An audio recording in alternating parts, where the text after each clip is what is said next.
Tlet persuni ġew arrestati mill-iskwadra tal-Pulizija ta' kontra droga wara l-waqt rejd li sar f'residenza u garax fal-Qormi instabu sustanzi suspettużi. Waqt it-tfittxija mill-Pulizija instabu sustanzi suspettati raża tal-kannabis, ħaxixa tal-kannabis, kokaina u eroina.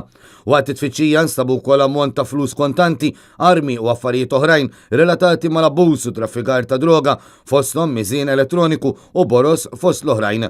Il-persuni li huma żewġ tirġiel u mara li l-età tagħhom tvarja bejn it-23 u l-35 sena u li huma residenti ħal-Qormi, il-Furjana u San Ġiljan qed jinżammu mill-Pulizija biex jgħinuha fl-investigazzjonijiet li għadhom għaddejjin. Bil-każ ġiet informata l-Maġistrat tal-Assa Natasha Gallia Xberras li ħatret diversi esperti biex jassistu fl-inkjesta li ġiet appuntata.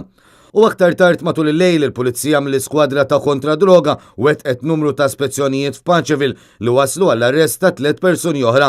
Wieħed minnhom ta' nazzjonalità Bulgara fil-waqt li 2 l-oħra huma Maltin b'etajiet ta' 3 jvarjaw bejn l-20 u d-29 sena.